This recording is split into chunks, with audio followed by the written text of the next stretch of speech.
I was driving home through the biting November sleet of Blackwood Ridge, Connecticut, when the dashboard of my Audi hummed with a text from my son, Bennett.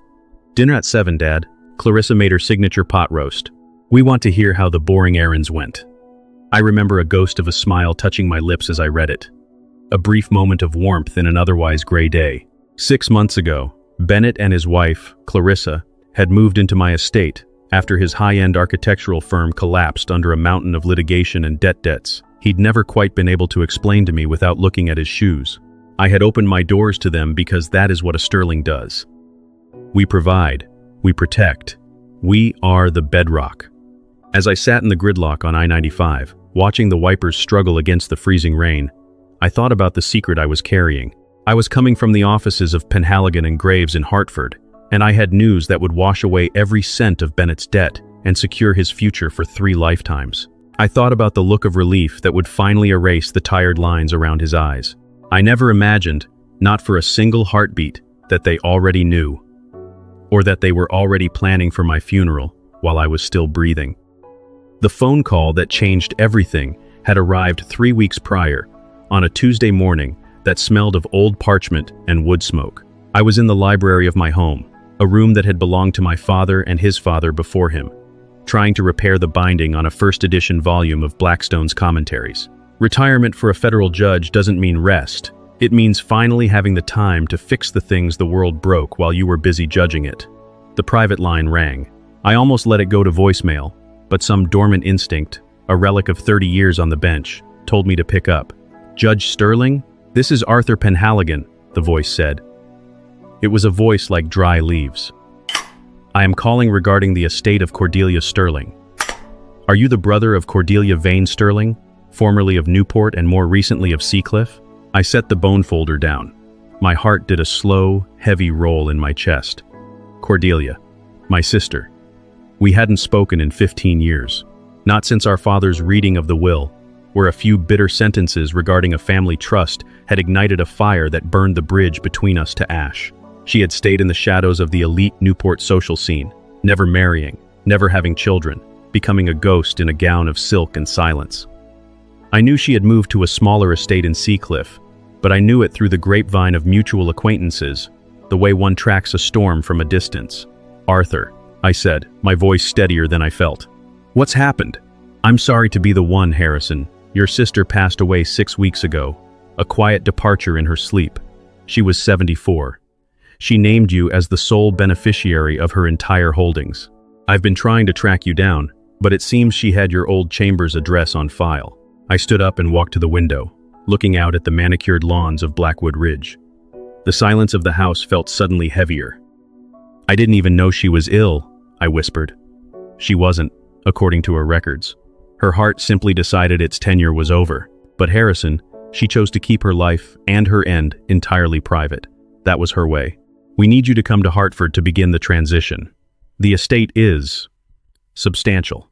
There is the Seacliff property, currently appraised at $9 million, and a managed liquid portfolio exceeding $12 million. Combined with the various trusts, we are looking at an estate of $22 million. All of it, Harrison." She left a note. "Would you like to hear it?" "Please," I said, my throat tightening. I heard the crinkle of expensive stationery over the line. "For Harrison, you spent your life being the honorable one. You carried the weight of the Sterling name while I merely enjoyed the shade it provided. You were always a better man than I was a sister. Use this to find some peace. You've earned it." I had to hang up. I sat in the dark of my library for an hour, the weight of $22 million pressing down on me. I thought about Bennett. I thought about how he had been struggling, how Clarissa had been forced to sell her jewelry to keep up appearances in the local country club. This was the answer to every prayer they hadn't dared to say out loud. I decided right then that I wouldn't tell them over the phone. I would wait. I would ensure the paperwork was ironclad, and then I would give them the world on a silver platter. I didn't know it yet, but that decision to wait was the only thing that would eventually save my life. Over the next 3 weeks, I made several trips to Hartford. I told Bennett and Clarissa I was consulting on an old case, a pro bono matter for the Bar Association. I watched them from across the dinner table, feeling a warmth I hadn't felt in years. Bennett was my only child. His mother, my late wife Evelyn, had died when he was 12, and I had raised him with a firm hand and a soft heart. He had always been a quiet boy, perhaps a bit too easily influenced by the people around him, but steady, or so I believed. Then, things began to feel off. It started with small glitches in my reality. One morning, I couldn't find my car keys. I searched the hook by the door, the kitchen counter, my pockets. Nothing. I was 40 minutes late for a meeting with Arthur. When I finally walked into the kitchen, frustrated, Clarissa was standing there holding the keys with a look of deep, performative concern. "Harrison, honey," she said, her voice dripping with artificial honey. "You left them in the refrigerator again, don't you remember? You went in for the cream and just..." "Set them down." I stared at her. "I haven't opened the refrigerator this morning, Clarissa." "Oh, sweetie," she sighed, glancing at Bennett, who was nursing a coffee at the island. "You did. We both saw you. You seemed so distracted. Are you sure you're getting enough sleep?" I felt a cold prickle at the base of my neck. I knew for a fact I hadn't opened that fridge. But 30 years of weighing evidence makes you doubt your own perception before you doubt the honesty of family. I let it go. But then it happened again. A burner left on the stove I hadn't touched. A forgotten conversation about a doctor's appointment I never made. Each time, Clarissa was there to remind me, her eyes wide with a pity that felt like a blade. The day I drove home from the final signing in Hartford, the day the $22 million became legally mine, the sleet was turning the driveway into a sheet of glass. I parked the Audi and sat for a moment, letting the engine tick. I looked at the house, a sprawling stone colonial with ivy-covered walls. The dining room lights were on. Through the sheer curtains, I could see Bennett and Clarissa. They weren't eating. They were huddled over a stack of papers, their heads close together. I got out of the car quietly. Usually, the heavy oak front door has a specific groan, but the sleet muffled the sound as I stepped into the mudroom. I didn't announce myself. I don't know why. Perhaps it was the habit of a judge entering a courtroom, the desire to see the scene before it's staged for your benefit. I walked toward the dining room, but stopped in the shadows of the hallway. The air in the house felt different charged, like the atmosphere before a lightning strike. Clarissa's voice came through the doorway, sharp and clear. "The lawyer confirmed it today, Bennett. It's over 20 million. If that old man has even 1 week to think about it, he'll probably donate half of it to some sterling family foundation for wayward youths. He's obsessed with his legacy. He's not an old man, Clarissa." Bennett's voice was lower, hesitant. "He's my father. He's a man who can't find his own car keys," she snapped. "He's a man who leaves the stove on and forgets he's spoken to his own son. You saw the report from Dr. Arrowsthorne. The early onset neurocognitive decline is already being documented. If we wait, we lose. If we act now, while he's vulnerable, we can petition for emergency conservatorship. We take control of the Seacliff property and the portfolio before he even has a chance to sign a single check." I felt the floor tilt beneath me. I reached out and steadied myself against the wainscoting. My breath was coming in shallow, jagged hitches.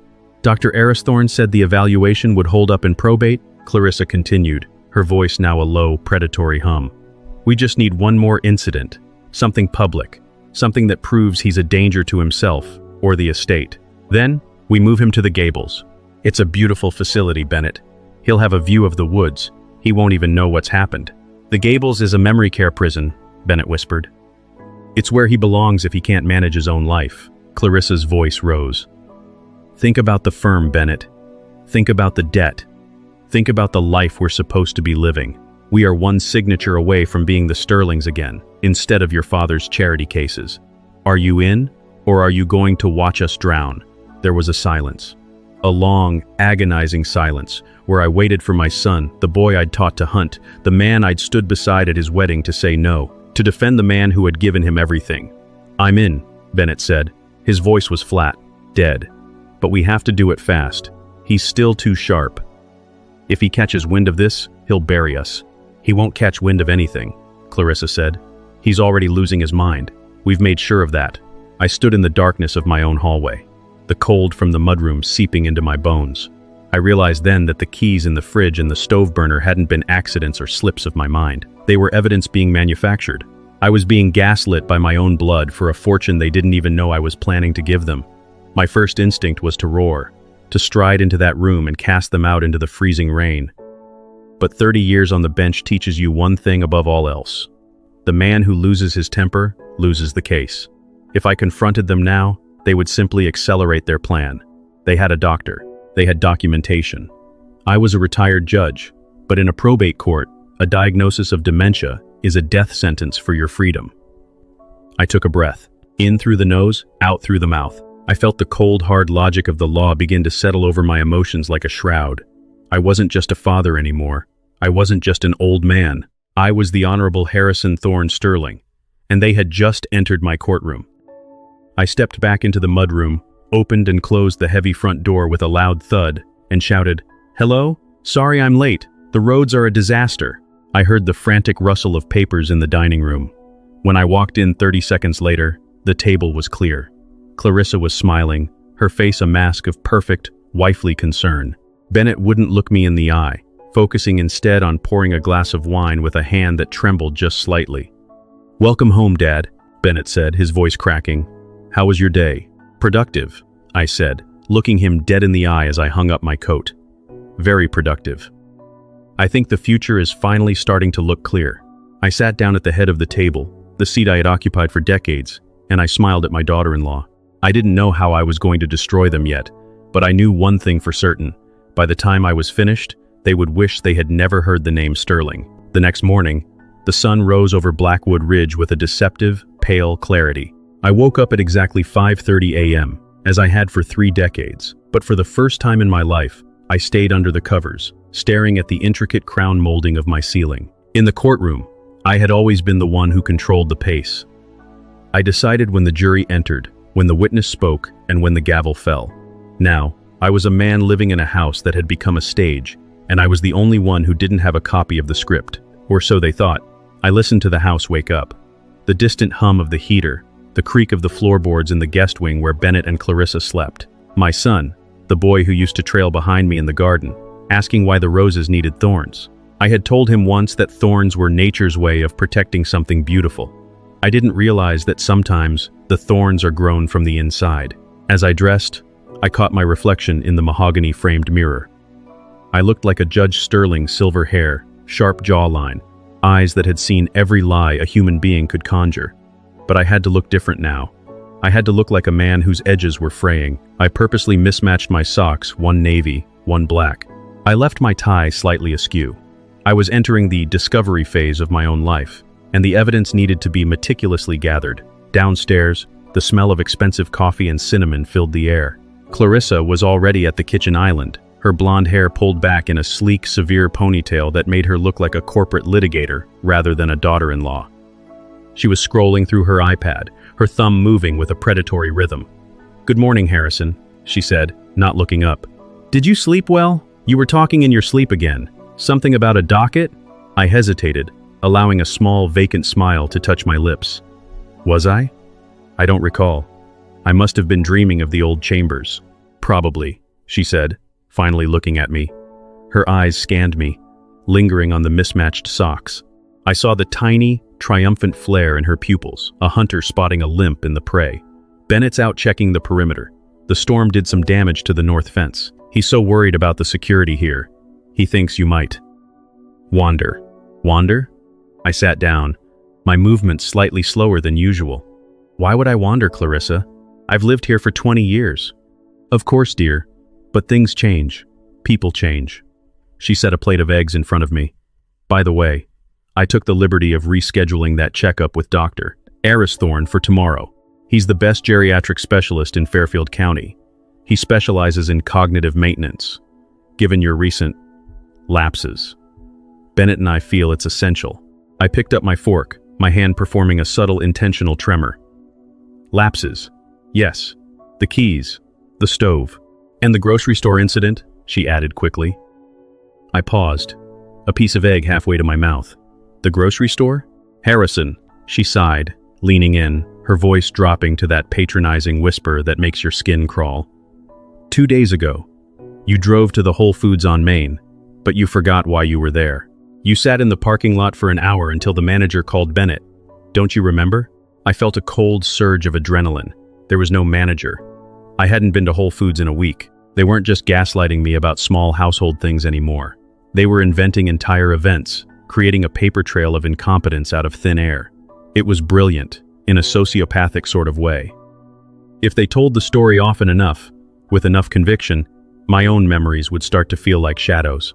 I suppose it's a bit hazy, I muttered, looking down at my plate. It's okay. She patted my hand. Her touch felt like a reptile's skin. That's why we have Dr. Arrowthorne.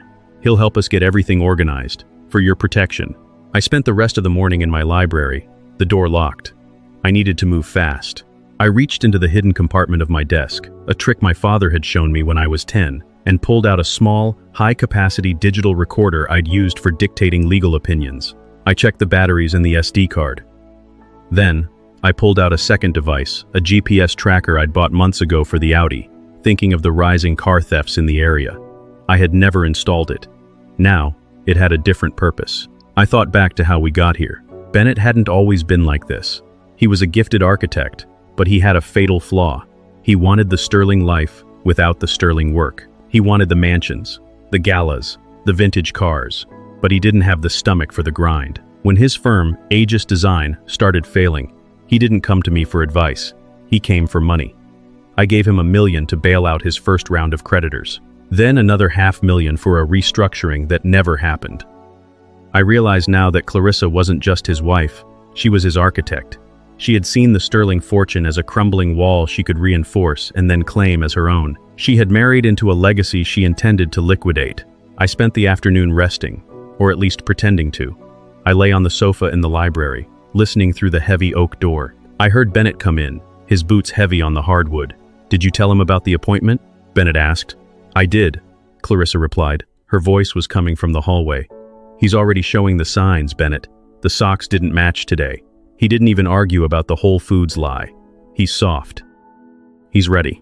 I don't like the lying part, Clarissa, Bennett said, and for a second, I felt a flicker of hope. Maybe my son was still in there. The lying is a medical necessity, Bennett, she snapped. We have to establish a pattern.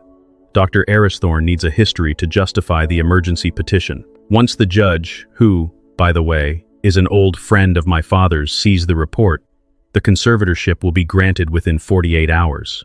Then, the Seacliff estate is ours to list. We can clear the Caden Group debt by Christmas. And Dad? The Gables is lovely this time of year. They have a carol singing event. He'll be happy there, surrounded by people his own speed. He won't have to worry about a thing. I sat up on the sofa, my heart hammering against my ribs. The Caden Group. I knew that name. They were a private equity firm known for aggressive debt collection. If Bennett was in hock to them, he wasn't just broke. He was desperate. And desperate men are capable of anything. I realized then that I couldn't just play defense. I needed to know exactly who this Dr. Arrowthorne was. I waited until I heard them move to the back of the house. Then I slipped out to the mudroom. I grabbed my coat and headed for the workshop in the carriage house. It was my sanctuary, filled with the scent of cedar and the heavy machinery of a hobbyist woodworker. I pulled out my phone and called a man I hadn't spoken to in years, Marcus Thorne. He was a private investigator I'd used back in my days as a prosecutor, a man who lived in the cracks of the world and knew where the bodies were buried. Judge? Marcus's voice was like gravel in a blender. I heard you retired. Figured you were sipping scotch on a beach somewhere. I'm in Blackwood Ridge, Marcus, and I need a favor, a deep one. For you? Always. What's the name? Dr. Julian Arrowthorne, psychiatrist, offices in Greenwich and Westport. I want to know his success rate with probate court evaluations. I want to know his debt-to-income ratio. And I want to know who he plays golf with. Arrowthorne, Marcus grunted. The name rings a bell. Give me 6 hours. One more thing, Marcus. I need a surveillance sweep of my house. Discreet. I think my guests have been busy. I'll be there after dark. Leave the side gate unlatched. I hung up and stood there in the cold workshop, looking at the unfinished rocking chair I'd been building for Bennett. It was made of white oak, strong, durable, meant to last generations. I picked up a chisel and realized my hand was no longer shaking. The lapses were gone. The confused old man was back in his chambers, and the trial was about to begin. When I walked back into the house, I found Bennett sitting in the living room, staring into the fireplace. He looked older than 35. He looked haunted. Dad, he said, not looking at me. Do you remember the summer we spent in Maine? When you taught me how to read a compass? I remember, I said, sitting in the armchair opposite him. You were 10.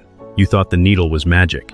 You told me that no matter how lost you get, the needle always points home, he whispered. He finally looked at me, and for a split second, I saw a flash of the boy I loved.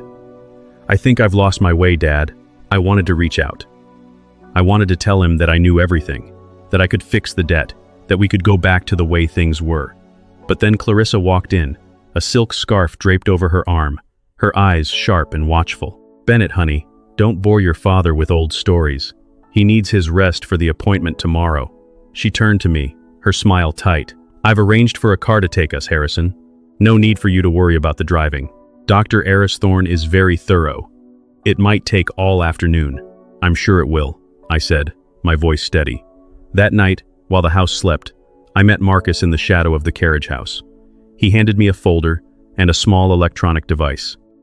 "You were right to call, Judge," Marcus whispered, the steam from his breath rising in the freezing air. "Arrowthorne isn't a doctor. He's an executioner with a medical degree.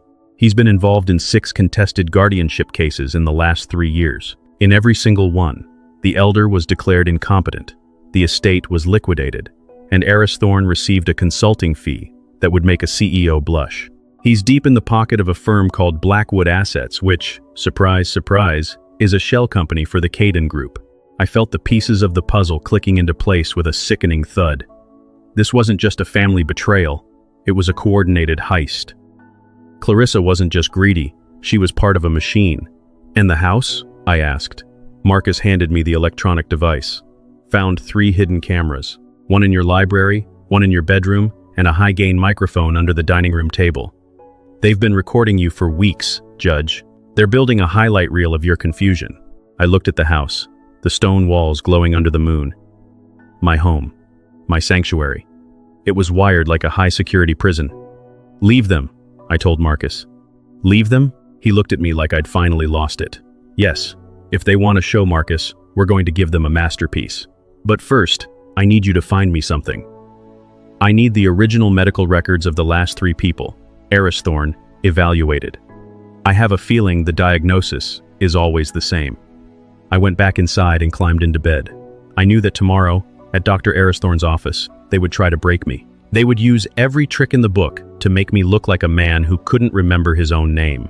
But as I closed my eyes, I thought about the recording device in my library, still ticking away. I thought about the note my sister Cordelia had left me. Use this to find some peace. I didn't know it yet, but the trap I was about to set wouldn't just catch Clarissa and Bennett. It was going to burn the entire Caden Group to the ground. But first, I had to survive the doctor. The morning of the appointment, the fog rolled off the Long Island Sound and swallowed Blackwood Ridge in a thick, suffocating gray. I stood in front of my bathroom mirror, staring at the man I had spent 70 years becoming. I looked at the silver hair I'd always kept neatly trimmed, the sharp, discerning eyes that had seen through the most calculated perjuries in the state of Connecticut. Today, I had to betray that man. I had to look into the cameras Clarissa had hidden in my home and give her the performance of a lifetime. I took a deep breath, and then, with a hand that felt like it belonged to a stranger, I purposely put my sweater on inside out. I walked downstairs, letting my feet drag slightly on the hardwood. I found them in the breakfast nook, Bennett staring into his black coffee, his shoulders hunched as if he were bracing for a blow, and Clarissa, looking radiant in a cream-colored cashmere wrap. She was the picture of a devoted, grieving daughter-in-law, already mourning a man who hadn't yet left. "Good morning, Harrison," she said, her voice a practiced melody of concern. "Did you find your shoes today? I saw you looking for them in the umbrella stand earlier." I hadn't been looking for them in the umbrella stand, but I knew the camera in the hallway would show me hovering there for 3 minutes at 4 a.m., looking confused. I had stood there purposely, staring at a vase of dried flowers, making sure my expression was vacant. I think I left them in the garden," I mumbled, sitting down. I reached for the orange juice, letting my hand accidentally knock over a spoon. It clattered against the marble, a small, sharp sound that seemed to vibrate in the silence. "It's okay, Dad," Bennett said, his voice barely a whisper. He finally looked at me, and the shame in his eyes was so thick I could almost taste it. "We're going to see Dr. Arrowthorne today. He's going to help. He's going to make things clear again." "Clear," I repeated, like a man trying to grasp a word that was dissolving in his mouth. "Yes, clear would be good. Everything feels a bit misty, Bennett, like the fog outside." As we walked to the car, I looked back at the house, I thought about the first time I brought Bennett home from the hospital to this very driveway. I had looked at that tiny swaddled bundle and promised him that as long as I lived, he would never be afraid. I had kept that promise for 35 years. And now, he was leading me into a trap that would strip me of my dignity, my fortune, and my freedom. I felt a sudden, sharp pang of grief, not for myself, but for the son he used to be. The drive to Greenwich was silent. Clarissa sat in the passenger seat, her fingers dancing across her phone. I knew who she was messaging. Marcus had told me about the link to the Caden group. She was likely giving updates to her handlers. I watched the back of her head, the perfect blonde bun, and I wondered when the rot had started.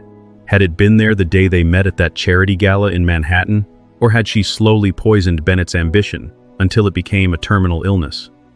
Bennett had always been susceptible to the finer things.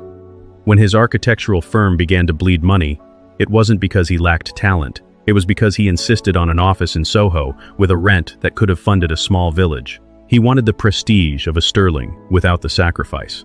Clarissa had sensed that hunger and fed it. She had isolated him from his old friends, from the mentors who would have told him the truth, and finally, from me. She had turned his love for me into a burden, a heavy weight she promised to lift if he only did what was necessary. We pulled up to a sleek glass and steel building on the outskirts of Greenwich. The sign read, "The Eristhorne Institute for Neurological Wellness." It looked more like a boutique hotel than a medical clinic. Inside, the air was chilled and smelled of expensive white tea. A receptionist with a porcelain face led us back to a private suite. "The judge is here," she whispered into an intercom, as if I were a delicate piece of glass that might shatter if spoken to directly. Dr. Julian Eristhorne stepped into the room. He was a man of medium height, impeccably dressed in a charcoal suit, with a smile that was too wide and eyes that were too still. He looked like the kind of man who would offer you a hand while the other was reaching for your wallet. "Judge Sterling," he said, extending a hand. "It's an honor. I've followed your career for years. That ruling on the Maritime Trust case in '08 was legendary." I took his hand. It was cold. "Was it?" I asked, tilting my head. I seem to recall it had something to do with boats. Among other things. Eristhorne chuckled, glancing at Clarissa. "Why don't we head into my office for a little chat? Bennett, Clarissa, you can wait here, or join us if the judge feels more comfortable." "I think he'd prefer us there," Clarissa said, stepping forward. "He's been having a bit of trouble with his timeline lately. We can help fill in the gaps." "I'm sure you can," I said softly. The office was lined with books that looked like they'd never been read, and diplomas from universities that were prestigious but distant. Eristhorne sat behind a massive desk and opened a leather-bound folder. "Now, Harrison," he began, "Bennett tells me you've been feeling a bit disconnected, forgetful, perhaps even a bit disoriented in familiar surroundings." I leaned back in the chair, letting my gaze drift to a painting on the wall, a series of blurred circles that felt appropriate for the occasion. "The fog," I said. "It gets in the house, Doctor. I try to close the windows, but it's always there." "The fog?" Eristhorne repeated, making a note. "A common metaphor for cognitive haze. Tell me, do you know what day it is?" I hesitated. "Tuesday?" It was Thursday. I saw Clarissa's hand tighten on her purse. "And do you know who the president is?" I gave him a name from 20 years ago. "I see," Eristhorne said, his voice dripping with faux sympathy. "And your sister, Cordelia? Bennett mentions she recently passed away. How does that make you feel?" This was the moment, the emotional hook. I let my eyes well up with tears, not for Cordelia, though I missed her, but for the sheer audacity of the theater we were performing. "Cordelia is. She's waiting for me at the lake house. We're going to the regatta." Bennett made a small, choked sound.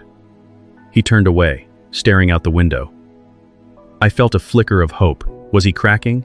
Was the reality of what he was doing finally hitting him? But then Clarissa placed a firm hand on his arm, and I saw his posture stiffen again. She was the anchor keeping him in this nightmare. "Harrison," Eristhorne said, leaning forward. "I'm going to give you a simple test. It's called the clock drawing task. I want you to draw the face of a clock and set the hands to 10 minutes past 11. He pushed a piece of paper and a pen toward me. I looked at the pen as if I'd never seen one before.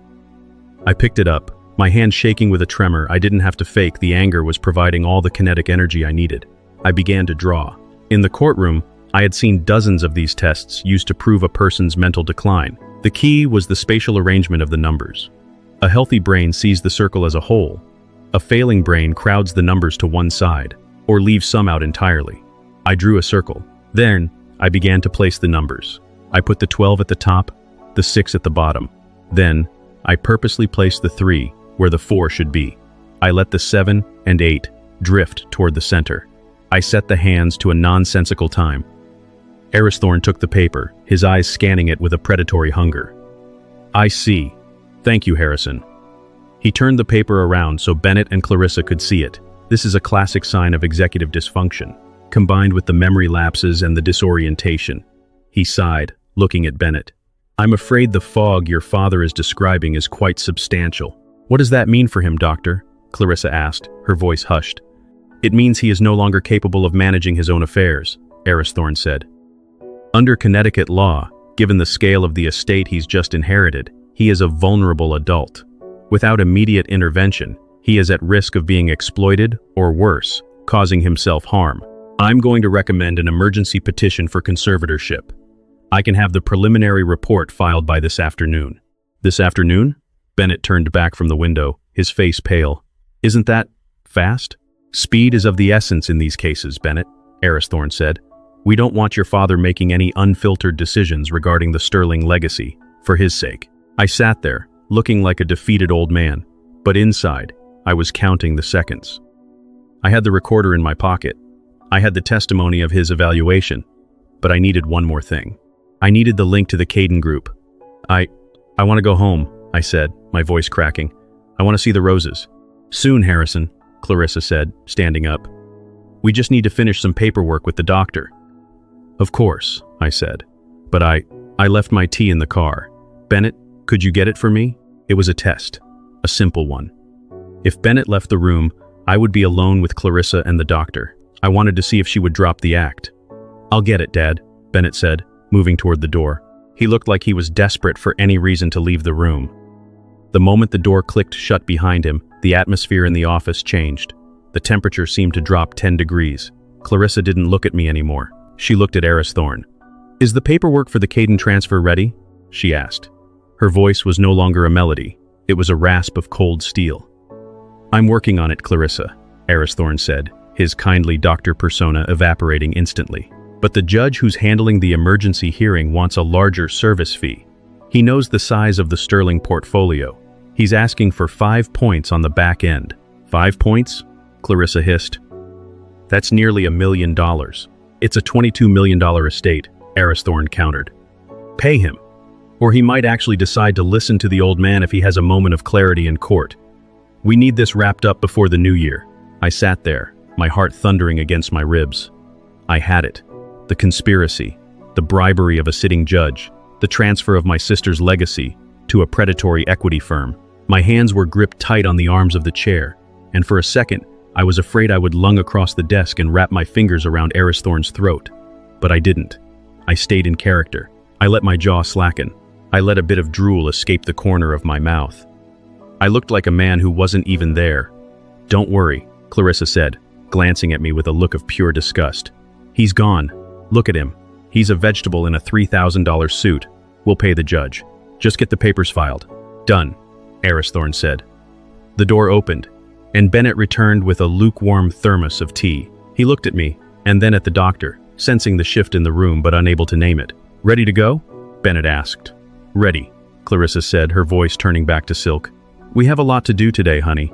We need to start looking at arrangements." As we walked out of the institute, I felt the recording device in my pocket. It felt like a live coal. I had everything I needed to destroy Aristhorn and Clarissa. But as I looked at Bennett, who was gently guiding me by the elbow toward the car, a new, darker thought took hold. If I took them down now, Bennett would go with them. He was a co-conspirator. He had stood by while they planned to lobotomize his father's life. My son would spend the next decade in a federal penitentiary. I got into the back seat of the Audi. Clarissa was already on her phone, likely confirming the service fee for the corrupt judge. Bennett started the engine. I looked out the window at the gray, wintry streets of Greenwich. I had the power to end this today. But 32 years on the bench had taught me that sometimes the quickest justice isn't the most satisfying. I didn't just want them stopped. I wanted them to feel the same slow, agonizing collapse of reality that they had tried to inflict on me. I leaned forward and whispered into Bennett's ear, "The needle, Bennett. Remember? It always points home." Bennett's hands jerked on the steering wheel, and for a split second, the car swerved toward the curb. He caught it, his knuckles white, his breathing coming in ragged gasps. He didn't look back at me. He couldn't. "What was that, Harrison?" Clarissa asked. Turning around, her eyes narrowed.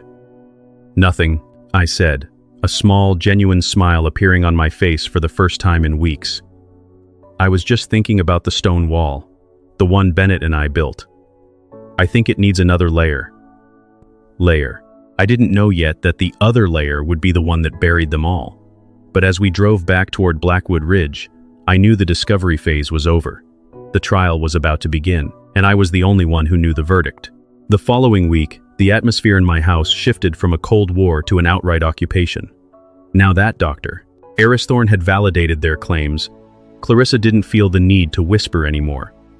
She moved through the rooms of my estate with the frantic, greedy energy of a looter during a riot.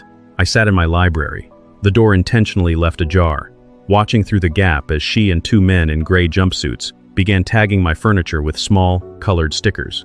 Blue for the things they would keep, yellow for the things they would sell at auction, red for the things they deemed clutter, which apparently included my collection of antique law journals and the portrait of my wife, Evelyn, that had hung in the foyer for 24 years. "Careful with that mahogany sideboard," Clarissa barked at one of the men.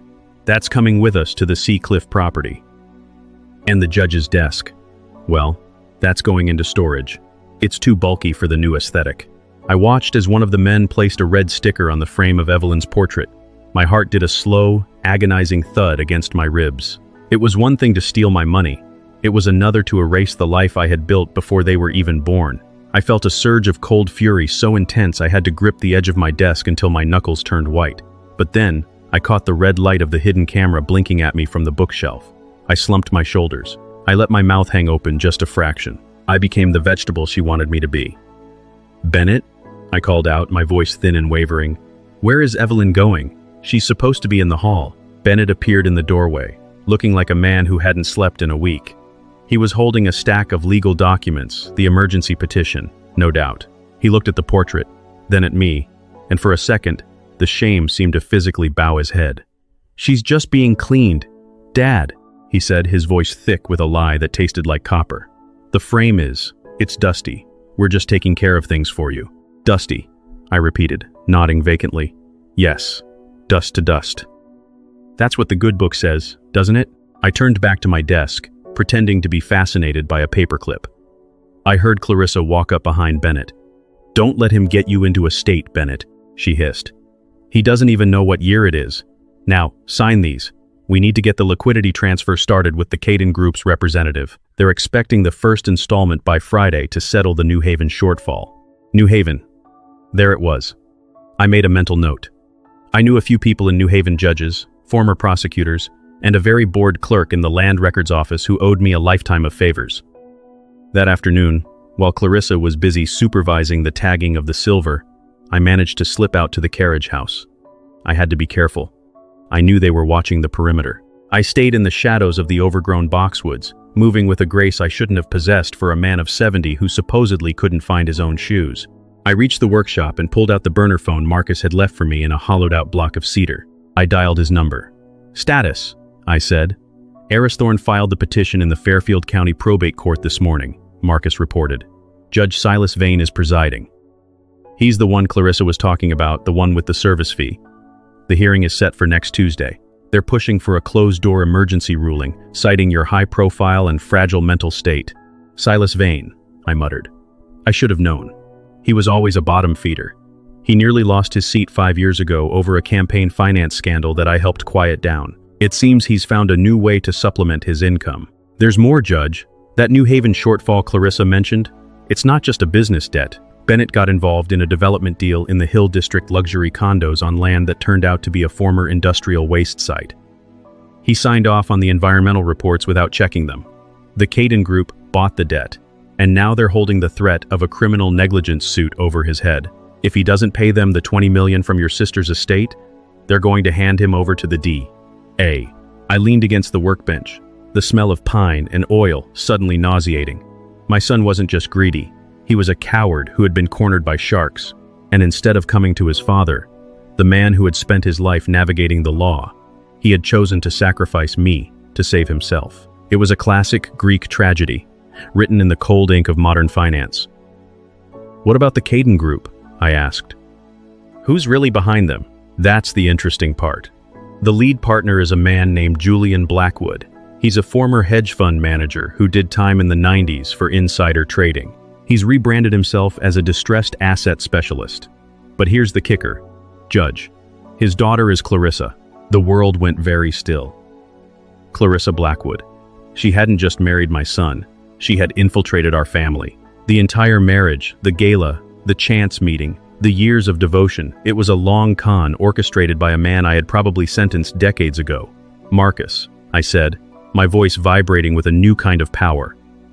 I need you to get me the original sentencing transcript for Julian Blackwood, and I need to know exactly which judge presided over his case. I'm on it. But Judge, you're running out of time. If Vane signs that order on Tuesday, you lose legal control of your assets. They'll have the power to move you to the Gables by Tuesday night. They can try, I said. But the trial hasn't even started yet. I went back to the house, but as I crossed the lawn, I saw something that made me stop. Clarissa was standing by my Audi, holding my spare set of keys. She was talking to a young man in a leather jacket, someone I didn't recognize. He looked like the kind of person who specialized in making things disappear. Take it to the warehouse in Stamford, she was saying. The GPS has already been disabled. We'll list it as stolen or misplaced in the inventory for the court. The old man will just think he forgot where he parked it. The young man nodded, got into my car, and drove it out of the driveway. My Audi, the car I'd bought myself as a retirement gift. The car that still had a photo of Evelyn tucked into the sun visor. I felt a roar of humiliation. They were stripping me of my mobility, my history, and my dignity, right in front of my eyes, confident that I was too broken to care. I wanted to scream. I wanted to run out there and pull that man out of the driver's seat. Instead, I sat down on the grass. I began to pull at the weeds, humming a tuneless song to myself. Clarissa turned and saw me. She walked over, her shadow falling across me like a shroud. Harrison, what are you doing on the ground? You'll catch a chill. The dandelions, I whispered, looking up at her with wide, watery eyes. They're trying to take over the yard, Evelyn. I have to stop them. She laughed. A cold, genuine laugh of pure superiority. I'm not Evelyn, Harrison. Evelyn's gone. And soon, the dandelions will be the least of your worries.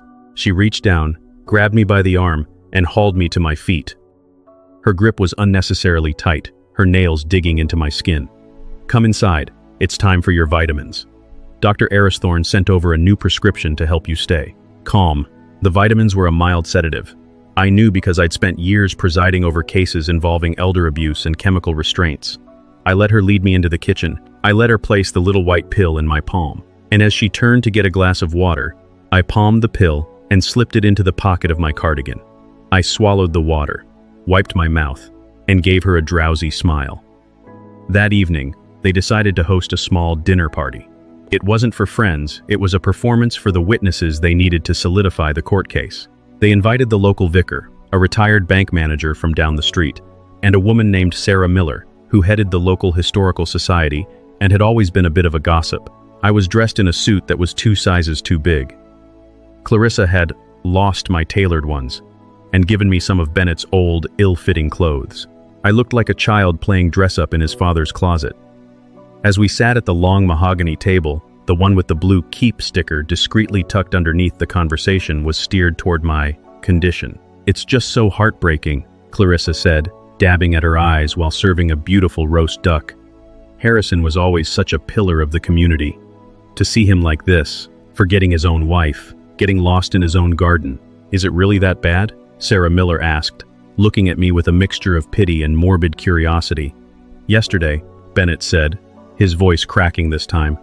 I think it was real grief, though he didn't stop the play. He tried to pay the mailman with buttons. He thought they were silver dollars. I looked up from my plate, where I had been arranging my peas into a circle. Buttons are very durable, I said, my voice slightly slurred. In the war, we used buttons for everything. Even for eyes. The table went silent. The vicar cleared his throat, looking deeply uncomfortable.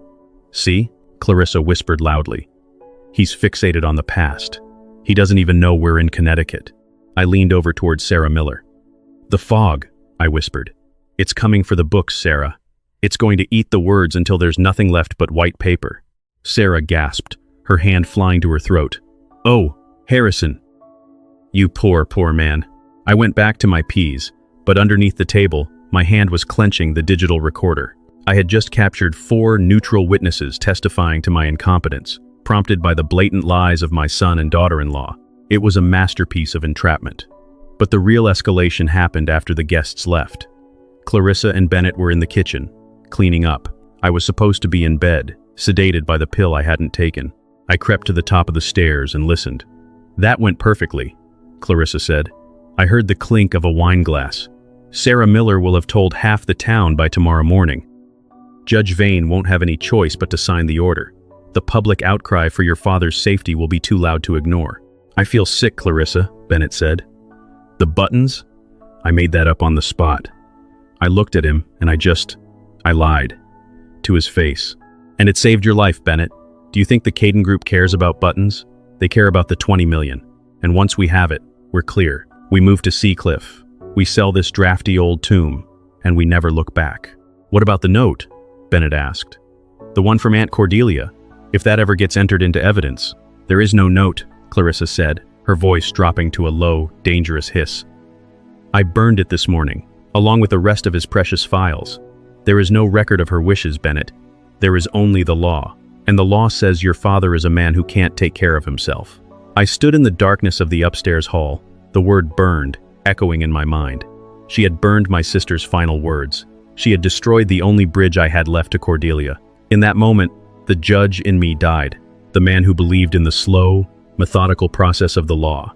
The man who wanted to give his son a chance to repent, he was gone. I didn't just want a verdict anymore. I wanted an execution.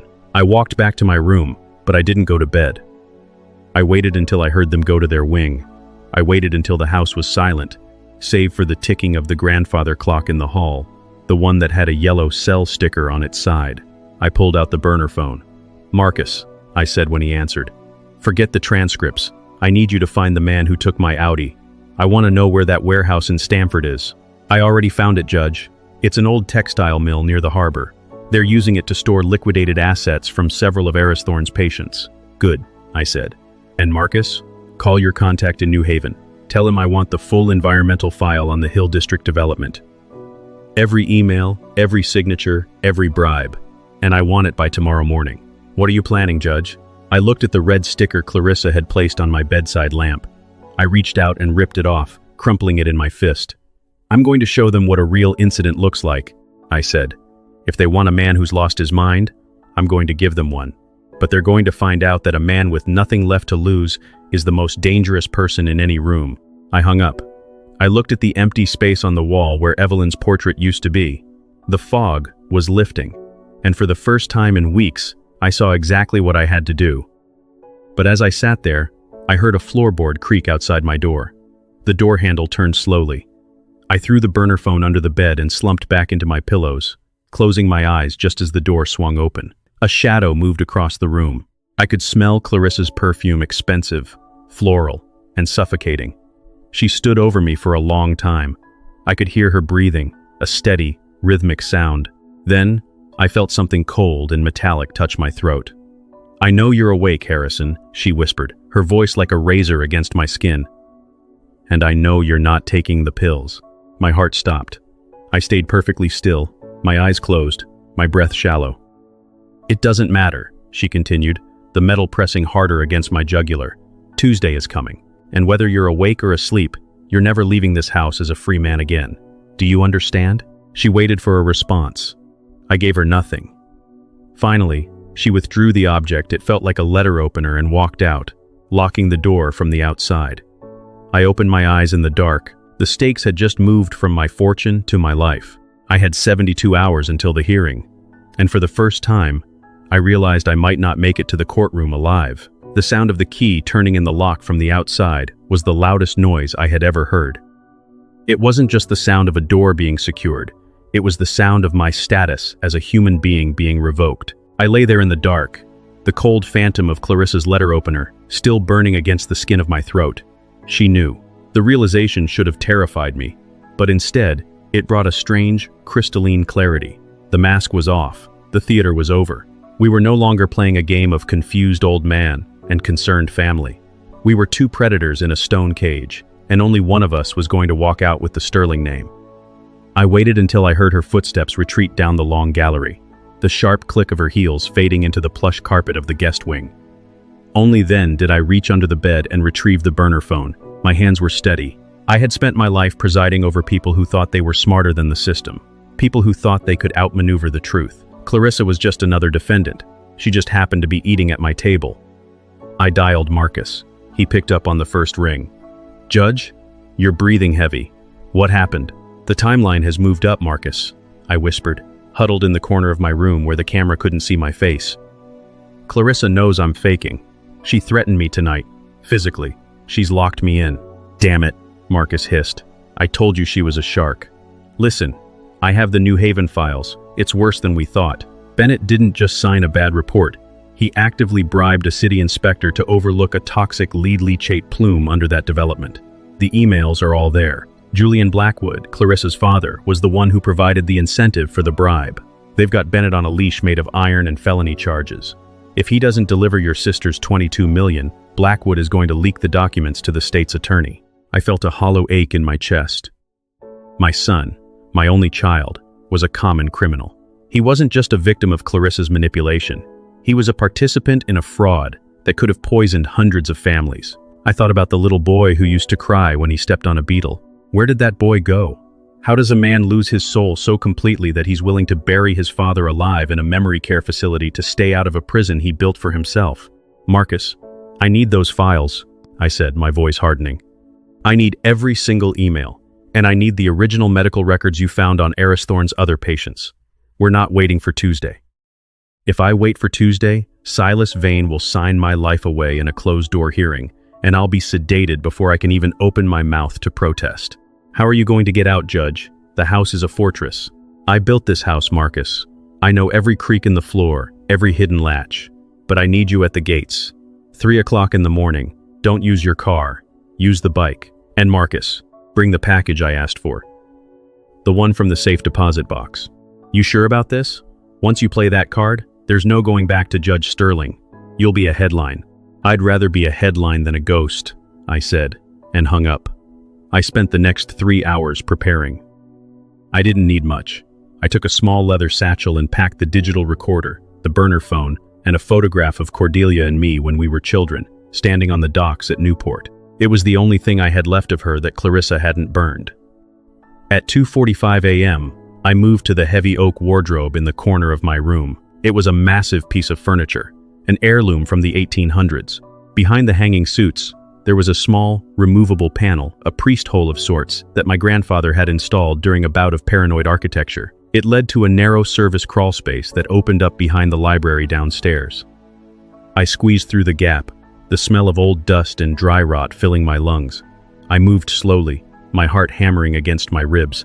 I could hear the house settling, the groans of the wood, and the distant hum of the security system. I was 70 years old, crawling through a wall like a thief, but I had never felt more alive. I emerged in the library, the moonlight spilling through the tall windows and casting long, skeletal shadows across the floor. I made my way to the French doors that led to the terrace. I knew the alarm code. I had set it myself 20 years ago. I punched in the numbers, waited for the silent 3-second delay, and slipped out into the freezing night air. Marcus was waiting by the north gate, a dark shadow against the darker woods. He handed me a thick manila envelope and a small, heavy object wrapped in oilcloth. "Everything's in there," he said. "The New Haven files, the Aristhorne records, and the transcripts from Julian Blackwood's '94 trial. You were right, Judge. You weren't the presiding judge on his case, but you were the prosecutor who denied his first appeal. He's been waiting 30 years to get back at you. This isn't just about the money for him. It's a trophy. He wanted to take the man who stood for the law and turn him into a man who couldn't even remember his own name." I gripped the envelope. The cold was beginning to seep through my thin sweater, but I didn't feel it. I felt the weight of 30 years of justice, and the weight of the revenge that was now being served at my expense. "What's the plan, Judge?" "I'm going back in," I said. Marcus stared at me. "Are you crazy? You just escaped. We should go straight to the state police." "No," I said. "If I go to the police now, Clarissa will claim I'm wandering in a state of fugue. She'll use my escape as further proof of my incompetence. I have to be there in the morning. I have to be the one who serves the verdict. But I'm not going back to my room. I'm going to the guest wing." "Judge." "Go, Marcus. Be ready at the courthouse on Tuesday. But if you don't hear from me by 8 a.m. tomorrow, call the Attorney General directly. Tell him Harrison Sterling is being held against his will." I slipped back into the house the way I came. But I didn't go to the library. I went to the kitchen. I needed one more piece of evidence, something I'd noticed during the dinner party. Clarissa had been very careful with her own wine glass, never letting it out of her sight. But she had been careless with the bottle of vitamins she kept in the cabinet above the stove. I found the bottle. I took 2 of the pills and placed them in a small plastic bag. I then replaced them with 2 identical-looking aspirin from my own supply. Then, I went to the guest wing. I didn't enter their bedroom. Instead, I went to Bennett's private study, the room he used to work on his failed architectural plans. The door was unlocked. I sat in his chair, in the dark, and waited. At 6:30 a.m., the house began to stir. I heard the shower running in the guest suite. I heard Clarissa's voice, sharp and demanding even in the early hours. "Bennett, get up. The transport from the Gables will be here at 9. We need to have him dressed and stabilized before they arrive." "The Gables?" Bennett's voice was muffled, weary. "I thought the hearing was Tuesday." "The hearing is a formality, you idiot." Thorne signed the emergency hold. "We can move him today for observation. By the time Tuesday rolls around, he'll be so drugged up on the intake meds that he won't be able to tell the judge his own name. Now, go get the keys to his room. I'm going to make his special breakfast." I heard the door to the study open. Bennett walked in, looking for his laptop. He didn't see me at first. He was staring at the floor, his shoulders slumped. "The needle always points home, Bennett," I said quietly. He nearly jumped out of his skin. He spun around, his face turning a ghostly shade of white as he saw me sitting in his chair, the moonlight replaced by the gray dawn light. "Dad, how did you get in here?" The door was locked. "I'm a Sterling, Bennett. I don't get locked out of my own life. Sit down. Dad, you need to go back to your room. You're having an episode. You're confused." "I have never been more clear-headed in my life," I said, leaning forward into the light. I held up the manila envelope. "I know about the Hill District, Bennett. I know about the lead plume. I know about the city inspector you paid off with Julian Blackwood's money." Bennett froze. He looked like a man watching a slow-motion car crash, unable to turn away. "I know she's Blackwood's daughter," I continued, my voice low and steady. "I know this whole marriage was a setup. She didn't love you, Bennett. She targeted you. She used your ambition and your weakness to get to me. And now, she's going to use you as the fall guy when the New Haven DA gets these emails." She wouldn't do that," Bennett whispered, but the lack of conviction in his voice was pathetic. "She's my wife. She's trying to save us. She's trying to save herself, son. Look at the documents. The bribes were all traced to your personal account. Her name isn't on a single one of those emails. If this goes south, you're the one going to a federal penitentiary for 10 years. She'll walk away with the $22 million as your loyal spouse, while you rot in a cell." Bennett reached out and took the file. I watched his eyes scan the pages, watched the realization sink in. He wasn't just a co-conspirator, he was the insurance policy. "Oh my God," he choked out. She told me the accounts were offshore. She told me they couldn't be traced. She lied, Bennett, just like she's lying about the Gables. She's not taking me there for observation. She's taking me there to disappear. And once I'm gone, and the money is transferred to the Caden Group, do you really think you'll still be part of the plan?" Suddenly, the door to the study burst open. Clarissa stood there, her face contorted with a rage that was no longer hidden behind a mask of beauty. She was holding a tray with a bowl of oatmeal and a glass of juice. "What is going on in here?" she screamed. She looked at me, then at the file in Bennett's hand.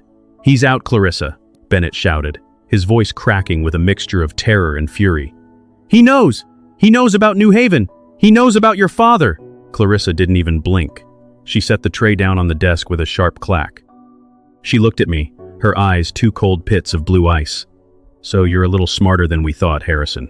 It doesn't matter. You're still an old man in a big house with no one to help you. The transport team is 5 minutes away.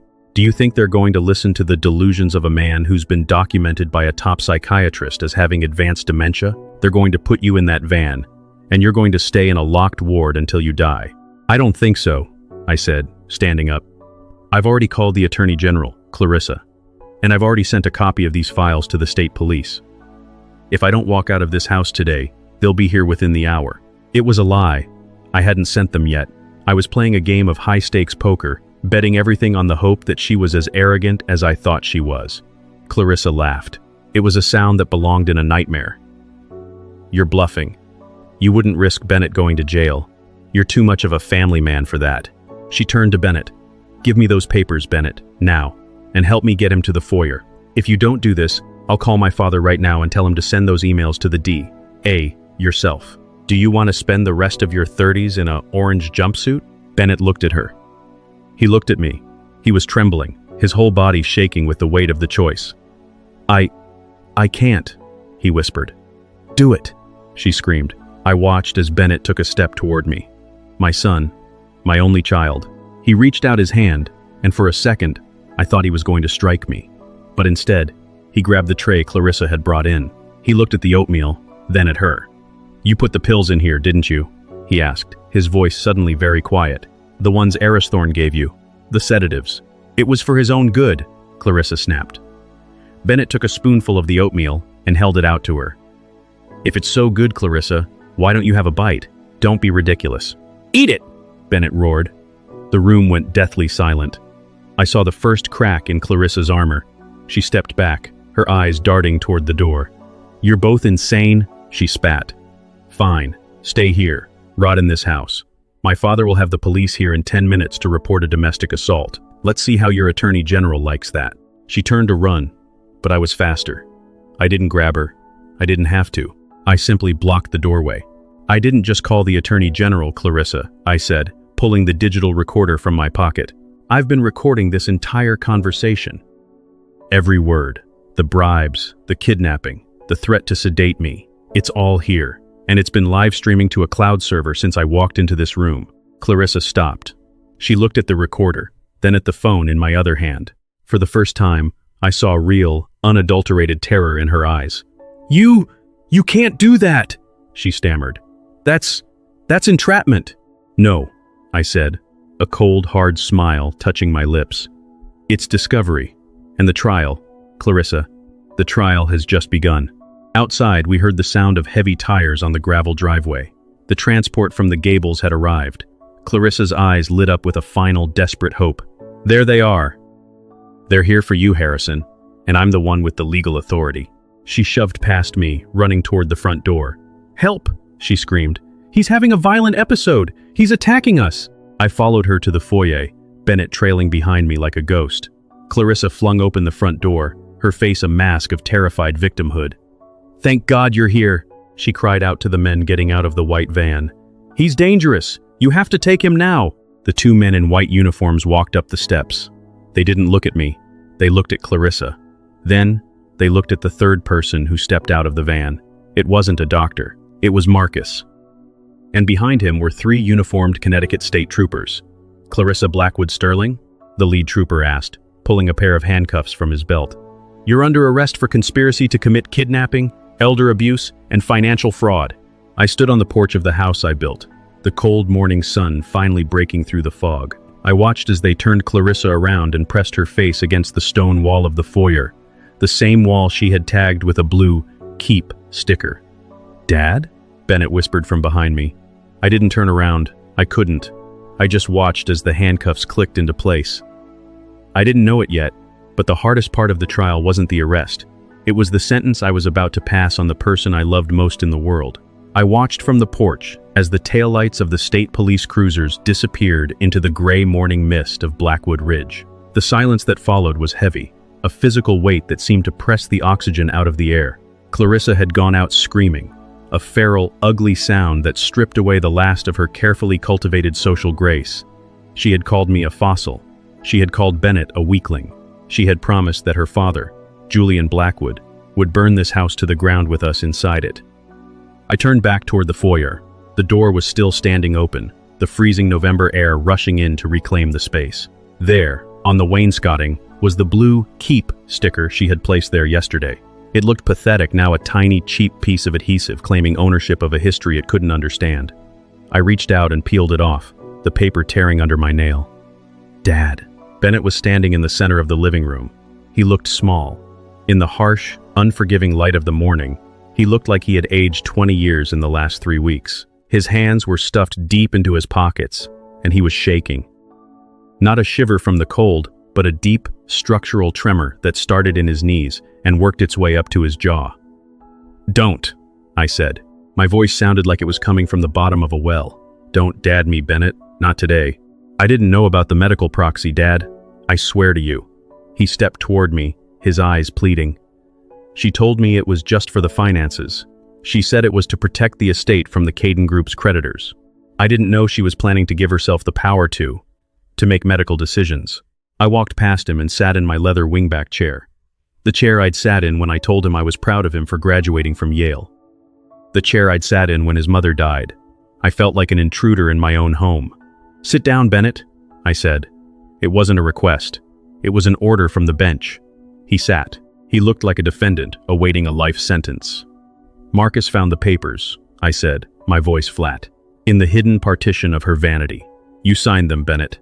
Your signature is on the witness line of a document that would have allowed Clarissa to authorize intensive chemical sedation and end-of-life directives if I became a burden to the state. Did you even read what you were signing?" Bennett put his head in his hands and sobbed. It was a hollow, ugly sound. "She told me it was a standard tax form." I was so stressed about the New Haven project. I just wanted the noise to stop, Dad. I was drowning. "You weren't drowning," I snapped, the fire finally breaking through my icy exterior.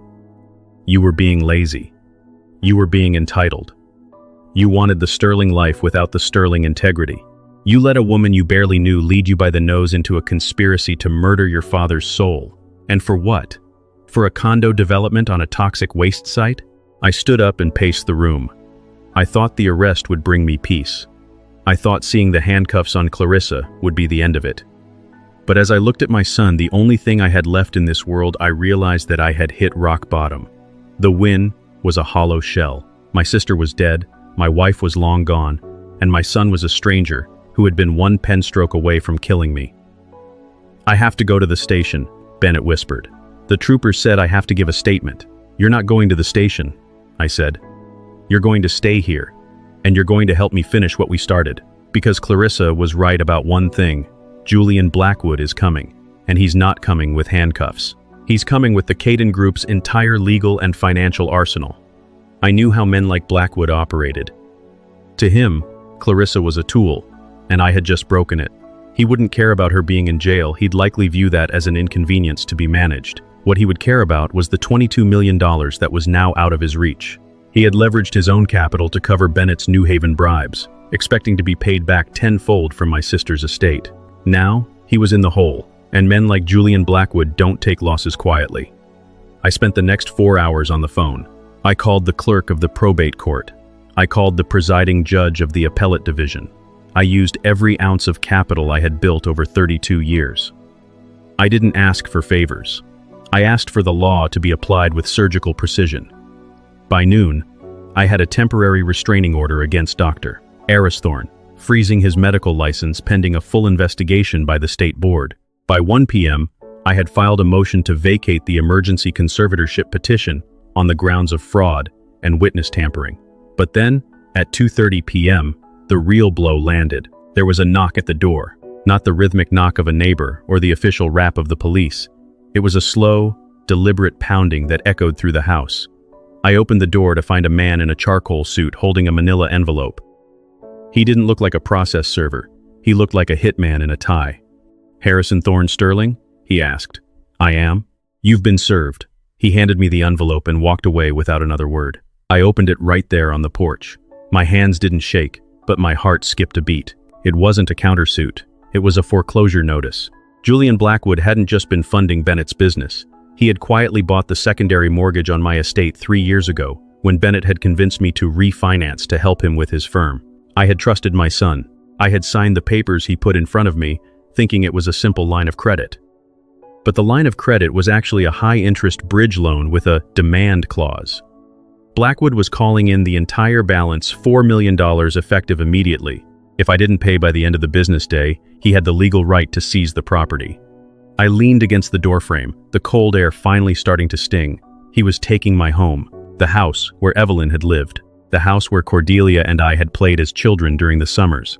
It was the ultimate reversal. I had Clarissa in jail, but her father was about to put me on the street. "What is it?" Bennett asked, coming up behind me. I handed him the notice. I watched his face go from pale to translucent.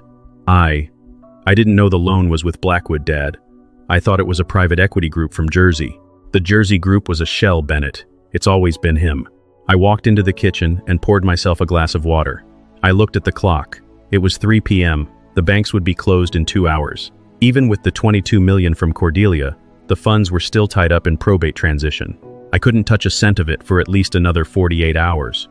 Blackwood knew the timeline perfectly. He was using the law, the very thing I had spent my life defending, as a blunt instrument to crush me. "I'll call him," Bennett said, reaching for his phone. "I'll tell him I'll take the rap for New Haven if he just leaves you the house." "No," I said. "You won't. You've done enough negotiating for one lifetime, Bennett." I sat at the kitchen table and looked at the fireplace. I thought about Cordelia's note. Use this to find some peace. Peace wasn't going to come from a courtroom today. It was going to come from the one thing a Sterling never did. I was going to play dirty. I picked up the burner phone and called Marcus. "Marcus, tell me you have the physical location of the Caden Group's server farm. The one where they keep the unencrypted records for their private investors." "I have the address, Judge. It's a nondescript warehouse in East Haven, but it's guarded like Fort Knox. You can't just walk in there with a subpoena."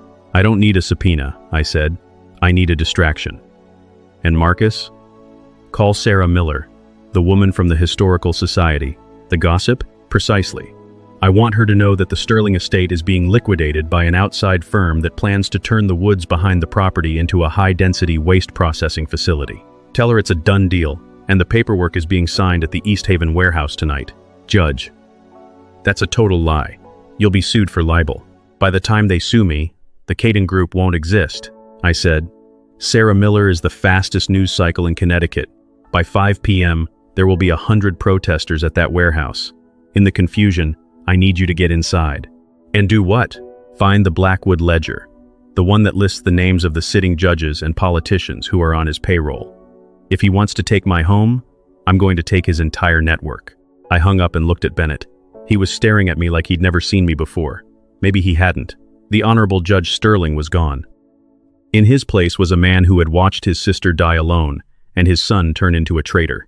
"Dad," Bennett said, his voice trembling. "What are you doing?" "I'm presiding over a final hearing, Bennett, and the verdict is total destruction." I walked to the foyer and looked at the space where Evelyn's portrait used to hang. I could still see the faint outline of the frame on the wallpaper. It was a ghost of a life that was already over. I realized then that hitting rock bottom wasn't the end. It was the foundation. I had lost the house. I had lost my son's trust, and I had lost my reputation. I was an old man with nothing left to lose. And that made me the most dangerous man Julian Blackwood had ever met. "Get your coat, Bennett," I said. "Where are we going?" "To Hartford. We're going to sit in the lobby of the Caden Group's headquarters and wait for the sun to go down. I want to see Julian Blackwood's face when he realizes that the confused old man has just burned his world to the ground." As we walked out to the car, the Audi was still gone, so we took Bennett's dented SUV. I looked back at the house one last time. I didn't see a mansion. I didn't see an inheritance. I saw a cage, and for the first time in weeks, the fog wasn't just lifting, it was gone. But what I didn't know yet was that Julian Blackwood had one more card to play. A card that involved a secret Bennett had been keeping from me, a secret far darker than a lead leachate plume or a few forged signatures. "Dad," Bennett said as we pulled onto the highway, "there's something else. Something about the night Aunt Cordelia died." I gripped the door handle. "What about it, Bennett?" "Clarissa wasn't in Connecticut that night," he whispered. "She was in Seacliff. She was at the house, Dad. She was with Cordelia." The car swerved as I grabbed the steering wheel. My sister hadn't died of a failing heart. She had been assisted. The revenge plan was no longer about money. It was no longer about a house. It was about murder. And the trial was about to get very, very bloody. The air inside Bennett's SUV felt like it had been replaced with liquid nitrogen. I sat in the passenger seat, my eyes fixed on the rain-slicked pavement of the Merritt Parkway. But my mind was 3 hours away in Seacliff. My sister, Cordelia, she had been the one who stayed behind, the one who kept the secrets of our family's history, while I went off to chase the light of the law, and I had left her alone. I had let a vulture like Clarissa Blackwood circle her until she was weak enough to strike. "Tell me exactly what you know, Bennett," I said. My voice didn't sound like mine. It was the voice of a man who had already pronounced a death sentence. No more omissions. No more protecting the noise. If you lie to me now, I will personally drive you to the federal building and hand you to the marshals. Bennett's hands were shaking so violently that the SUV drifted toward the rumble strip. He corrected it with a jerk. She came home that night, Dad. It was late, maybe 3 a.m. She was cold, not just physically, but like she'd left her soul somewhere on the coast. I asked her where she'd been. She said she went to Seacliff to talk to Aunt Cordelia about the trust. She said Cordelia had finally seen reason, and that the transition of the estate would be much smoother now. She was there when Cordelia died, I whispered. She didn't just talk to her, she watched the light go out. I didn't want to believe it, Bennett choked out. But then I saw her coat. It was covered in that white sand from the Seacliff beach, and she had Cordelia's gold locket, the one with Mom's picture in it. She told me Cordelia gave it to her as a gift of reconciliation. But Cordelia wouldn't have given that to a stranger. She wouldn't have given that to anyone but me or you. I felt a surge of nausea. Cordelia's heart hadn't failed. It had been broken by the sight of the monster I'd allowed into our family. Or worse, if Clarissa was there, if she had been managing Cordelia's medications the way she tried to manage mine, then it wasn't just a heart attack. It was a chemical execution. "We're not going to Hartford," I said, my decision snapping into place like a loaded chamber. "Turn the car around. We're going to the state medical examiner's office in Farmington. I need to see the toxicology report from Cordelia's autopsy." They didn't do a full tox screen, Dad," Bennett said. Aristhorne was the one who signed the death certificate. He listed it as natural causes, cardiac arrest. Since there were no signs of struggle, the local coroner didn't push for a forensic exam. "Then we're going to order an exhumation," I said, "and we're going to do it before Julian Blackwood finds out we're on to him." But we didn't have to wait for Julian to find out. As we pulled into a rest stop to turn around, my burner phone buzzed. It was Marcus. "Judge, the warehouse in East Haven is a bust," Marcus said, his voice tense. "The protesters showed up, just like you planned, but Blackwood was ready. He had a private security team move the servers 20 minutes before the crowd arrived. He's one step ahead of us, Harrison. And there's something else. I tracked the GPS on your Audi. It's not in Stamford anymore." "Where is it, Marcus?" "It's parked in the driveway of the Seacliff estate. And, Harrison, the local police just called in a report of a trespasser at the house. They say a man matching my description was seen prowling the grounds. He's trying to frame me to keep me away from the property." "He's not trying to keep you away, Marcus," I said, a cold realization dawning on me. "He's drawing us there. He knows I know about Cordelia. He knows Seacliff is the crime scene. He's going to finish this where it started." I looked at Bennett. He was staring at me, his eyes wide with terror. He knew. He knew that the woman he had married was part of a legacy of blood, and that his father was now the only thing standing between him and the abyss. "Drive, Bennett," I said, "to Seacliff. Now." The drive to the coast was a blur of gray sky and darkening water. Seacliff was a jagged finger of land that poked out into the Sound, home to the kind of old money estates that looked like fortresses of stone and ivy. Cordelia's house, the moorings, sat at the very tip, surrounded by a high wrought iron fence and the crashing waves of the Atlantic. As we pulled up to the gates, I saw my Audi sitting in the driveway, its silver paint glowing under the salt spray. The front door of the house was standing wide open. "Stay in the car, Bennett," I said. "Dad, no. This isn't a discussion. If I'm not back in 10 minutes, you drive to the nearest precinct. You tell them everything. You save yourself, Bennett. Do you understand?" I didn't wait for an answer. I got out of the SUV and walked toward the house. I had the manila envelope under my arm, the one with the New Haven bribes and the Blackwood trial transcripts. I wasn't just bringing evidence, I was bringing a mirror. I wanted Julian Blackwood to see the rot he had created. The interior of the moorings was cold, the air smelling of sea salt and expensive furniture polish. It was silent, save for the rhythmic ticking of a tall clock in the foyer. I walked toward the drawing room, the room where Cordelia had spent her final hours. Julian Blackwood was sitting in Cordelia's favorite armchair, a glass of her 20-year-old scotch in his hand. He was a man of 60, with hair the color of pewter and eyes that looked like they had been forged in a furnace. He didn't look like a criminal. He looked like a statesman. "Harrison," he said, his voice a smooth, cultured baritone, "you've had quite a busy morning. I must admit, I underestimated your resilience. Most men of your vintage would have folded the moment the foreclosure notice hit the porch." "The sterling name doesn't fold, Julian," I said, standing in the center of the room. "We endure, which is something a man like you, who has to buy his way into every room he enters, will never understand." Blackwood chuckled, a dry, rattling sound.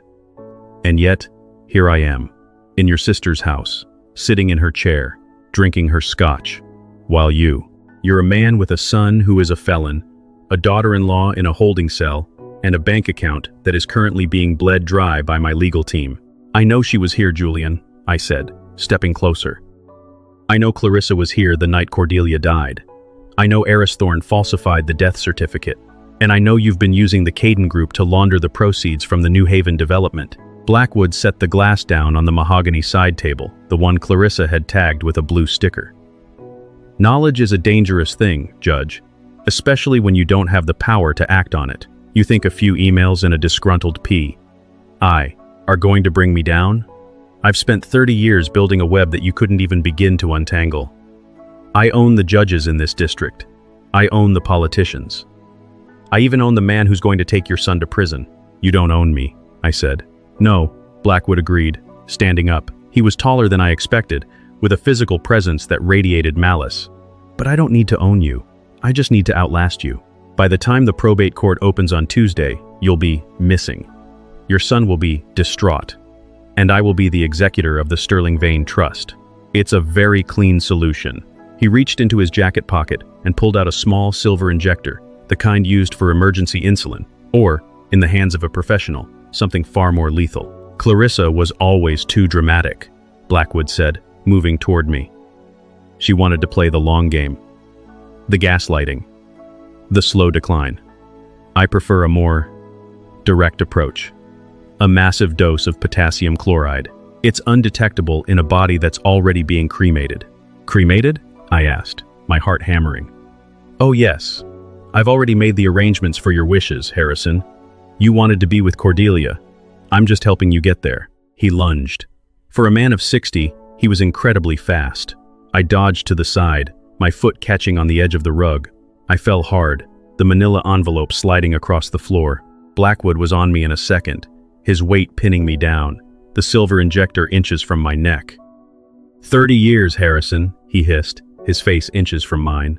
30 years since you denied my appeal, since you called me a cancer on the financial system. Now, look at you, dying on the floor of a dead woman's house." I gripped his wrist, my strength failing. I was 70 years old, and he was fueled by a lifetime of hatred. I saw the needle glint in the dim light of the drawing room. "Bennett!" I screamed, the French doors to the terrace shattered. It wasn't Bennett, it was Marcus. He tackled Blackwood from the side, the two of them crashing into the mahogany table. The injector flew across the room, skidding under the sofa. I scrambled to my feet, gasping for air. Marcus and Blackwood were a blur of limbs and muffled grunts. Blackwood was fighting with the desperation of a cornered animal, his cultured veneer completely gone. He reached for a heavy brass lamp on the table and swung it at Marcus's head. Marcus ducked, but the blow caught him on the shoulder, sending him staggering back. Blackwood didn't follow up. Instead, he dove for the manila envelope I'd dropped. He ripped it open, his eyes frantic as he searched for the New Haven files. "They're not there, Julian," I said, leaning against the mantel for support. Blackwood froze. He looked at the empty envelope, then at me. "Where are they?" he roared. "I gave them to the one person you couldn't buy," I said, a cold sense of triumph washing over me. "I gave them to Sarah Miller. She's not just a gossip, Julian. Her brother is the lead investigative reporter for the Hartford Courant. While we were talking, She was hitting send on the biggest exposé in the history of this state. Every bribe, every shell company, every name on your payroll, it's going live on the front page in 10 minutes. Blackwood's face went from rage to a sickening gray pallor. He looked at the phone on the table. It began to ring. Then the other phone in his pocket began to buzz. And then the landline. The web was collapsing. You've destroyed everything, he whispered. No, I said. I've just restored the order of the court. Outside, the sound of sirens began to wail, echoing off the cliffs. Not one or two, a dozen. Marcus had called in the state police, the FBI, and the Attorney General's task force. Blackwood looked at the shattered French doors. He looked at the sirens. Then, he looked at me. For a split second, I saw a flash of the man who had been a distressed asset specialist, the man who knew when to cut his losses. He turned and ran. Not toward the front door, but toward the terrace, toward the cliffs. "Stop him!" I shouted. Marcus and I ran to the edge of the terrace. We watched as Julian Blackwood vaulted over the stone railing and disappeared into the dark, churning waters of the Sound. The drop was 60 feet onto jagged rocks. I stood there, the salt spray hitting my face, listening to the sirens get louder. I didn't feel joy. I didn't feel relief. I just felt a profound, aching sadness for Cordelia, who had died for a fortune that was now nothing more than a lead weight. I felt a hand on my shoulder. It was Bennett. He had ignored my order. He was standing there, his face streaked with tears, looking at the spot where Blackwood had jumped. "Is it over, Dad?" he asked. I looked at my son. I looked at the boy I had raised to be a man of honor, who had almost become a murderer's accomplice. "The trial is over, Bennett," I said. "But the sentencing, that's something we're going to have to live with for the rest of our lives." I turned back toward the house. The police were swarming the driveway. Lights were flashing against the stone walls of the moorings. But as I walked back inside, I saw something on the floor, near the armchair. It was the gold locket, the one Clarissa had stolen. It had fallen out of Blackwood's pocket during the struggle. I picked it up. I opened it. There was the picture of Evelyn, smiling and young. And behind it, tucked into the casing, was a tiny, folded piece of paper. I pulled it out with trembling fingers. It was in Cordelia's handwriting. It wasn't a note about money. It wasn't a will. It was a single sentence. "Harrison, I saw the fog coming, but I knew you would be the lighthouse." I sat down in the chair and wept, not for the money, or the house, or the betrayal. I wept for the sister who had believed in me even when I had stopped believing in myself. I didn't know it yet, but the final twist wasn't in the water or the courtroom. It was in the one secret Cordelia had kept from everyone, even me, a secret that would change the meaning of the Sterling name forever. The search for Julian Blackwood's body lasted through the night and into the following morning. The Coast Guard cutters crisscrossed the dark, churning waters beneath the cliffs of Seacliff, their searchlights cutting through the mist like desperate fingers. They never found him. The currents at the tip of the Sound are notoriously treacherous, and the jagged rocks at the base of the moorings do not surrender what they take. By dawn, the lead detective told me that while they would continue the recovery effort, I should prepare myself for the reality that the sea had closed the case on Julian Blackwood. I stood on the terrace, wrapped in a heavy wool blanket that smelled of Cordelia's lavender sachet, and watched the sun struggle to rise over the horizon.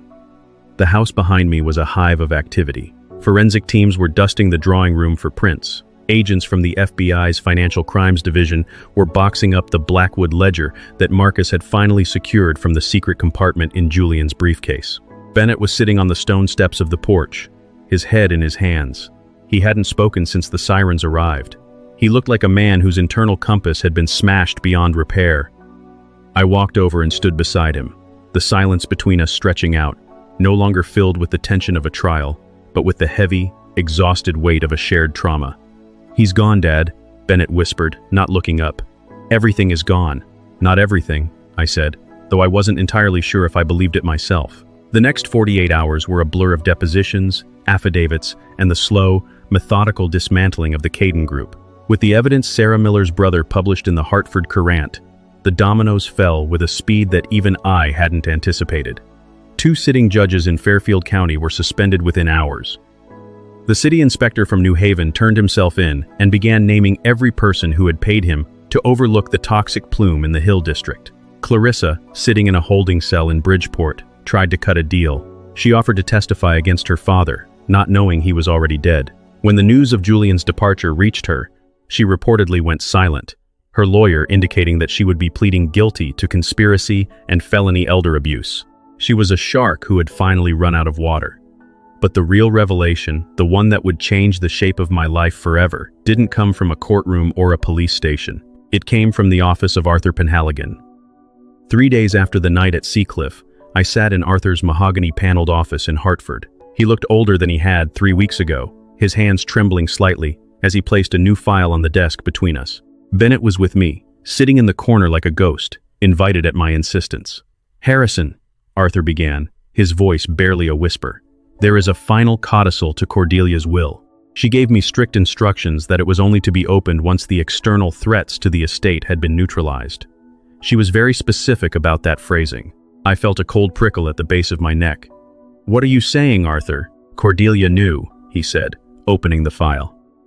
She knew about Clarissa. She knew who Julian Blackwood was the moment his daughter started coincidentally showing up at the same charity events in Newport. She was a Sterling, Harrison. She had the same instincts for a predator that you have. He pulled out a series of bank statements and a handwritten letter. "The $22 million, Arthur continued. "The Seacliff estate, the investment portfolio, the liquid assets, it was all a shell, Harrison." I stared at him, my mind racing to catch up. "A shell? I saw the appraisals. I signed the transfer documents." "You signed documents for a trust that was hollow," Arthur said, a faint, sad smile touching his lips. Cordelia had been liquidating the Sterling vein assets for the last 5 years. She moved almost the entirety of the family fortune, roughly $18 million, into an anonymous charitable foundation dedicated to the survivors of financial fraud. She didn't want the money, Harrison. She wanted the bait. I looked at the statements. The accounts I thought were brimming with millions were actually holding just enough to maintain the appearance of wealth. The Seacliff house was mortgaged to the hilt, the equity stripped and moved into the foundation. She knew the Blackwoods were coming for the Sterling name, Arthur said. She knew they were over-leveraged and desperate. So, she played the part of the lonely, wealthy recluse. She let them believe they were winning. She led them into a trap where they would spend their own capital, millions of dollars, to acquire a fortune that didn't exist. She bankrupted the Caden Group from the inside out, Harrison. She used her own life as the lure. I leaned back in the chair, the room spinning. I thought about my sister, sitting in that armchair in Seacliff, drinking her scotch and watching Clarissa smile at her. She hadn't been a victim. She had been the presiding judge in a trial that lasted 5 years. She had sacrificed the Sterling peace to ensure that Julian Blackwood would never hurt another family again. "There's a letter for you," Arthur said, handing me the final envelope. I opened it. The paper was crisp, smelling of that familiar lavender. "Harrison, if you are reading this, the fog has cleared. I'm sorry I couldn't tell you, but I knew that if you knew the danger, you would have tried to save me. And I didn't want to be saved. I wanted to be the end of them. Our father always said that the law is a shield, but sometimes it has to be a sword. I've used mine. Now, use what's left to save Bennett. He's not a bad man, Harrison. He's just a man who forgot that the most important thing a Sterling owns isn't the house, it's the truth. I've left you the Blackwood Ridge estate. It's the only thing I kept clear of the debt. It's your home. Go back to your workshop, finish the chair, and tell my nephew that I forgive him, provided he spends the rest of his life earning it. With love, Cordelia." I looked at Bennett. He was staring at the floor, tears tracking through the dust on his face. He had heard every word. "Dad," he choked out. I don't deserve it." "No," I said, my voice finally finding its strength. "You don't. Not yet." The months that followed were a season of reckoning. Bennett did what a Sterling should have done from the beginning. He didn't wait for a subpoena. He walked into the state's attorney's office and gave a full, unvarnished confession regarding the New Haven bribes. He named every name, including his own. Because of his cooperation and the evidence Cordelia had helped gather, he wasn't given the 10 years Clarissa faced. He was sentenced to 3 years in a minimum security facility in Danbury. The day I drove him to the gates, the air was crisp with the first hint of spring. "I'll be here when you get out," I told him as he stood by the car, his belongings in a single small bag. "And the house will be here, but the name is something you're going to have to build back, stone by stone." "Like the wall." He nodded, hugged me for the first time in years, a real, desperate hug, and walked through the gates without looking back. I returned to Blackwood Ridge, The keep and sell stickers were long gone, scrubbed away by a professional cleaning crew. The house felt larger now, quieter, but it no longer felt like a cage. It felt like a library of stories, some tragic, some triumphant, all of them mine. I spent my days in the workshop. I finished the rocking chair. I sanded the white oak until it felt like silk under my palms. I didn't paint it. I let the wood stay natural, letting the grain show its history, the knots, the scars, the imperfections that give it strength.